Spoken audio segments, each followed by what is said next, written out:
আজকের ভিডিওতে আমরা মূলত ইসলামী ব্যাংকের সর্বশেষ অবস্থা কি এবং কোন সংস্থা থেকে কি ধরনের পদক্ষেপ নেওয়া হচ্ছে এবং সরকারের পক্ষ থেকে কি পদক্ষেপ নেওয়া হচ্ছে এই সংক্রান্ত বিস্তারিত তথ্য জানাবো। যেমনটা আমরা দেখছি, প্রথমে আমরা দেখতে পাচ্ছি দৈনিক শিক্ষা .com-এর একটা প্রতিবেদনের শিরোনামে বলা হচ্ছে ইসলামী ব্যাংকের কারণেই আরেকটি 5 আগস্ট ঘটতে পারে বলছেন সেলিম উদ্দিন। এবং আরেকটি নিউজ আমরা দেখতে পাচ্ছি আমার দেশ পত্রিকায় প্রকাশিত হয়েছে। এখানে বলা হচ্ছে ইসলামী ব্যাংক দখল এবং ব্যাংকিং খাতে সুশাসন। আমরা দেখব বিস্তারিত একটু পরেই। তারপরে খবরের কাগজ পত্রিকায় বলা হচ্ছে ইসলামী ব্যাংক গ্রাহক 3 কোটি, আন্দোলনে 500 মানুষ। এদিকে জামায়াতের আমির একটি গুরুত্বপূর্ণ বক্তব্য দিয়েছেন। তিনি বলছেন ইসলামী ব্যাংক রক্ষায় প্রয়োজনে বুক পেতে দেব। দিনাজপুর টিভি পত্রিকায় বলা হচ্ছে ইসলামী ব্যাংক উড়ে এসে জুড়ে বসার কোনো প্রতিষ্ঠান নয়, যেমনটি আমরা দেখতে পাচ্ছি। তো বিভিন্ন রকম পত্রপত্রিকাগুলো ইসলামী ব্যাংক সম্পর্কে বিভিন্ন রকম মন্তব্য করেছেন।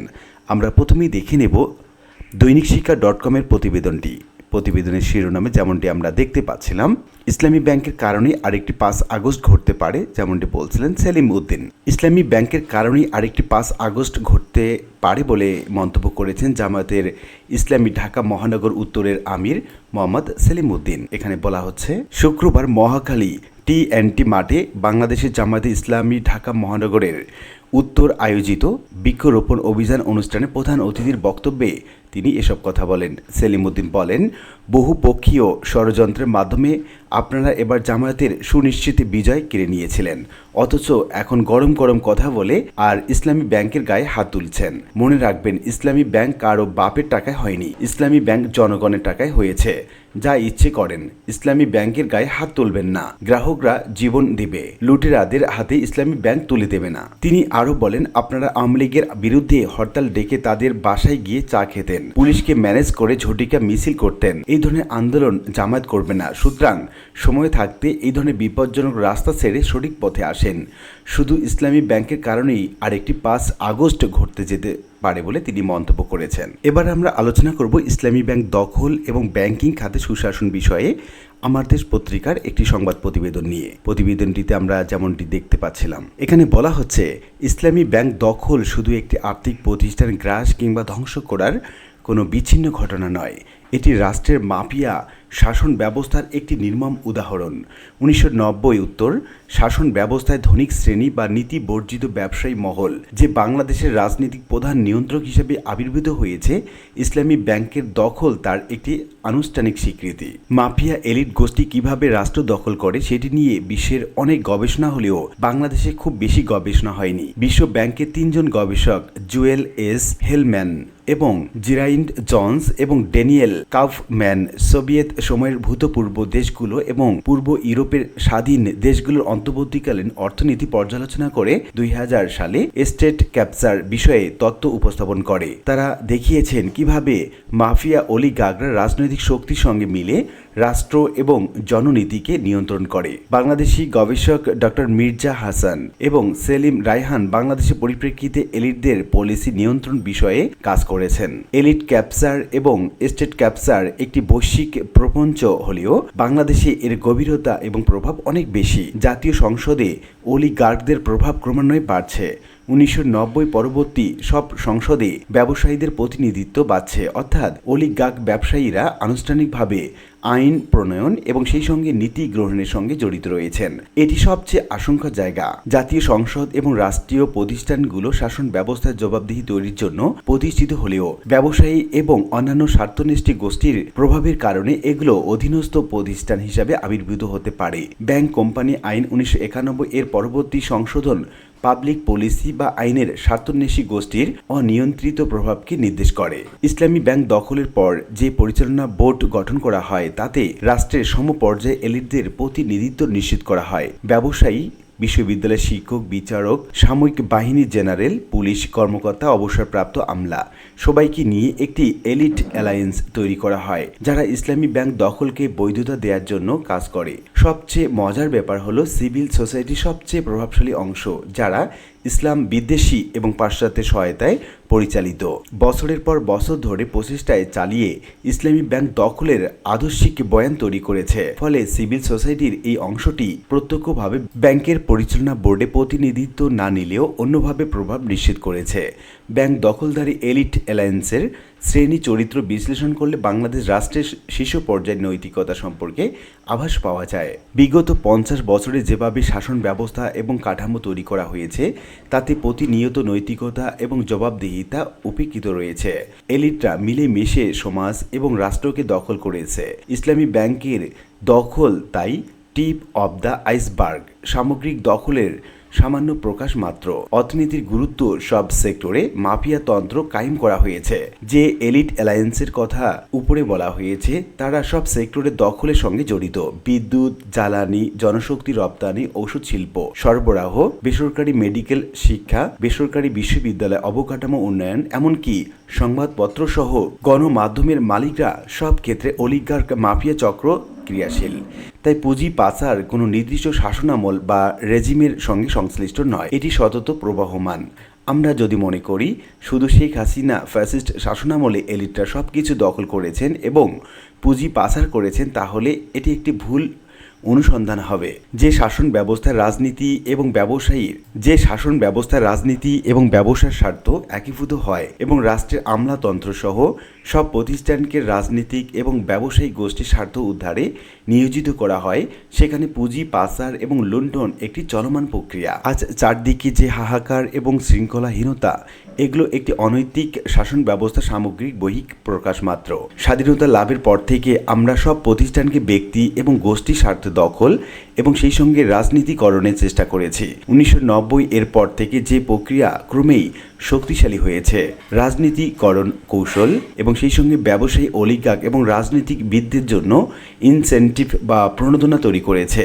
তাই রাজনীতিকরণের ধ্বংসাত্মক প্রক্রিয়া থেকে শাসক শ্রেণীর সরে আসার সম্ভাবনা নেই বললেই চলে। কোনো দেশপ্রেমিক ও সৎ আমলা যদি যথাযথভাবে দায়িত্ব পালন করতে চান তাহলে তাকে সহজে রাজনৈতিকভাবে চিন্তিত করা হয় এবং পদ থেকে সরিয়ে দেওয়া হয়, যার কারণে ওই আমলা দৃঢ় অবস্থায় ধরে রাখতে পারেন না।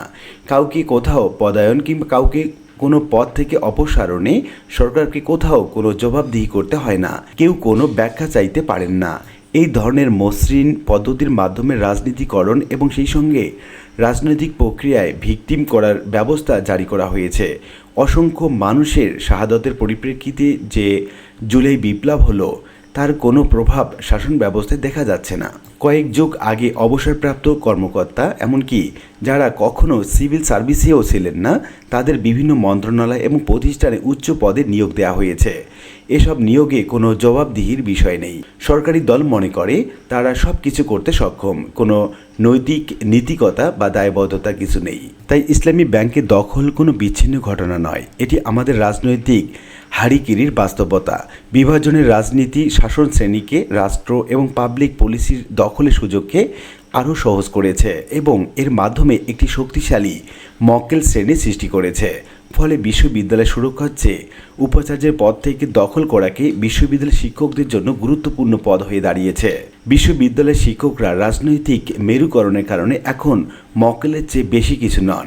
একইভাবে অবসরপ্রাপ্ত আমলা, প্রধান বিচারপতি বা বিচারপতি জেনারেল সবাই ক্লায়েন্ট হিসাবে কিছু পদবি চান, সেটি কোনো কমিশন হোক বা এজেন্সি হোক। ক্যামব্রিজ বিশ্ববিদ্যালয় থেকে পিএইচডি ডিগ্রিপ্রাপ্ত প্রতিষ্ঠিত গবেষক উপাচার্যকে সরিয়ে শুধু দলের স্বার্থে দেশীয় কোনো বিশ্ববিদ্যালয় থেকে পিএইচডি ডিগ্রি লাভকারী কোনো সাধারণ মানের প্রফেসরকে উপাচার্য পদে প্রদান করলেও সমাজে কোনো প্রতিক্রিয়া হয় না, এমনকি ছাত্ররাও কোনো প্রতিবাদ করে না। বিভাজনের নির্মম রাজনৈতি বা নৈতিকতা এবং সেই সঙ্গে যোগ্যতার বদলে নিজ বলয়ের লোককে গুরুত্বপূর্ণ মনে করে, যার ফলে সমাজে নৈতিকতা বলে আর কিছু অবশিষ্ট নেই। ইসলামী ব্যাংক দখলের পর যে পরিচালনা বোর্ড গঠিত হয় সেখানে সবাই পেশাগতভাবে উচ্চ পদে কাজের অভিজ্ঞতা সম্পন্ন ছিলেন, কিন্তু কারো মনে সামান্যতম নৈতিক প্রশ্ন আসেনি যে এভাবে একটি আর্থিক প্রতিষ্ঠানকে ধ্বংস করা উচিত নয়। তারা এটাও বিবেচনা করেনি যে তারা সবাই একটি মাফিয়া লুটেরা চক্রকে সহায়তা করেছে। মাফিয়া রাজনীতি পরিকল্পিতভাবে সমাজে প্যাট্রন মক্কেল রাজনীতি বজায় রাখতে চায় যাতে সহজে জনগণকে নিয়ন্ত্রণ করা যায়। এজন্য শাসক শ্রেণী কাঠামোগত সংস্কার না করে জনতুষ্টিবাদী কার্যক্রম গ্রহণ করে। শিক্ষা, স্বাস্থ্য এবং অন্যান্য সেবার খাতের কাঠামোগত সংস্কারের বদলে নামমাত্র সামাজিক সুরক্ষা কর্মসূচির বিস্তৃতির মাধ্যমে জনগণকে নিয়ন্ত্রণের কাঠামোতে নিয়ে আসে। প্যাট্রন ক্লায়েন্ট সম্পর্ক, বিভাজনের রাজনীতি এবং গণপ্রতিষ্ঠার রাজনীতিকরণের মাধ্যমে বাংলাদেশ রাজনীতি এবং প্রতিষ্ঠান দখল চলমান রয়েছে। তাই ইসলামী ব্যাংক দখল, মাফিয়া, অলিগার্ক নির্ভর রাজনীতি একটি প্যাটার্ন এবং মডেল, যার কারণে সরকার বদল হলেও বিদ্যুৎ, জ্বালানি খাতে স্বজনতোষী ভর্তুকি চলমান থাকে এবং অর্থনীতির লাইফ লাইন জনশক্তি রপ্তানিতে ন্যূনতম শৃঙ্খলা আনা যায় না, অথবা বিশ্ববিদ্যালয় গুণগত মানের বদলে দলীয় স্বার্থে উপাচার্য পরিবর্তন করাকে সংস্কার বলে চালিয়ে দেওয়া হয়। আমলাতন্ত্রে মেধাবী এবং সৎ কর্মকর্তার পরিবর্তে রাজনৈতিকভাবে অনুগত এবং নৈতিকভাবে দুর্বলদের জয় জয়কার হয়। এখন প্রশ্ন উঠতে পারে, বাংলাদেশ কি তাহলে সুশাসনের ব্যবস্থা নেই বা ভবিষ্যৎ নেই? এই প্রশ্নের কোনো সহজ উত্তর নেই, তবে সার্বিক লক্ষণ দেখে মনে হয় সুশাসনের উত্তরণ সহজ হবে না। যেসব দেশে সুশাসনে উন্নতি করেছে তারা রাজনৈতিক সিদ্ধান্তের ভিত্তিতে এগিয়ে গেছে। রাজনীতি শুদ্ধ না হলে সুশাসন অর্জন করা অসম্ভব, কারণ মন্দ শাসনও একটি রাজনৈতিক এজেন্ডা। রাজনৈতিক পেশনা দিয়ে সমাজে মন্দ শাসন টিকিয়ে রাখা হয়। জুলাই বিপ্লবের আশার আলো দেখায়, তবে কোনো নিশ্চয়তা দেয় না। বিপ্লবোত্তর রাজনীতি এখন পর্যন্ত কোনো ইতিবাচক ধারা তৈরি করতে পারেনি, তবে সম্ভাবনা শেষ হয়ে যায়নি।